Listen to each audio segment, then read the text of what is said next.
Good morning दर्शक बंधु मो स्वागत करछि बीएम क्रिएशन यूट्यूब चैनल को। तो आज होछि 4 सेप्टेम्बर 2023 सोमवार।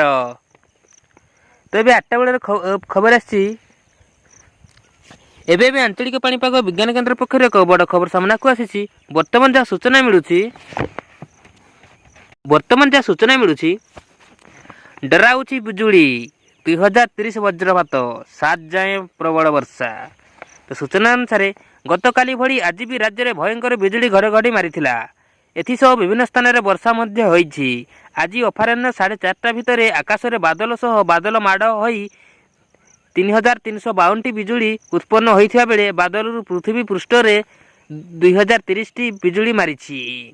उत्तर पूर्व बंगोपसागर में वायुमंडल 5.8 किलोमीटर जाए एक घूर्णिबलय सक्रिय रही।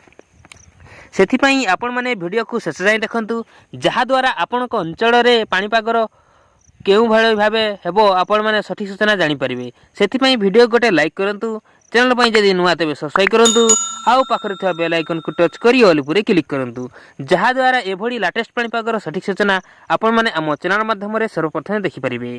तो चलंतु डेरी न करी खबर उपरे नजर पकाइबा। तो वर्तमान जा सूचना मिलछि एहार प्रभाव में आसंता 48 घंटा मध्य उत्तर पश्चिम पार्श्ववर्ती पश्चिम केन्द्रीय बंगोपसागर अंचल में लघुचाप संभावना रही।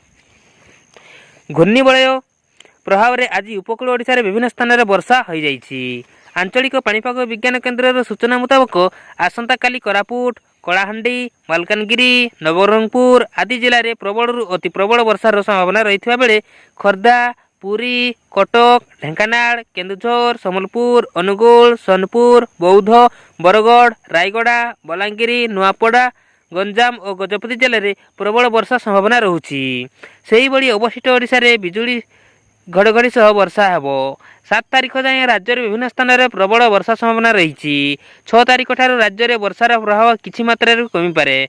सेदिन मालकानगिरी, कोरापुट, नवरंगपुर आदि जिले में प्रबल अति प्रबल वर्षा हेबा सह गंजाम, गजपति, रायगड़ा, नुआपड़ा, कंधमाल, पुरी, खोर्धा और कलाहांडी जिले में प्रबल वर्षा हो पारे। आसंता काली राजधानी और एहार आखपाख अंचल में वर्षार संभावना रही। दिनर सर्वोच्च तापमात्रा 35 डिग्री और सर्वनिम्न तापमात्रा 25 डिग्री मध्य रहिबो। सेथिपई आपण माने अलर्ट रहंतु एवं वर्तमान आपणक अंचल पाणीपागर प्रभाव केउ भाबरे अछि, अर्थात वर्षा हेउछि कि नहीं, पाग किपरि अछि, डेफिनेटली आम वीडियो तले कमेंट करके चढ़ाइबे। हाँ दर्शक बंधु, कमेंट कला बेले आपणक डिस्ट्रिक्ट लिखिबाकू बिल्कुल भी भूलिबेनी, जहा द्वारा आपणक डिस्ट्रिक्टर पाणीपागर सठिक सूचना आम निश्चित भाव में जणाइबू। सेथिपई आम सहित जड़ी होई रहंतु, चैनल को एबे ही सब्सक्राइब करंतु, कला परे बेल आइकन को टच करी ऑल उपरे क्लिक करंतु, जहा द्वारा जेबे भी जेकोसी लेटेस्ट सठिक सूचना आपण माने आम चैनल माध्यम रे सर्वप्रथमे पाई परिबे। Bureau report BM creation.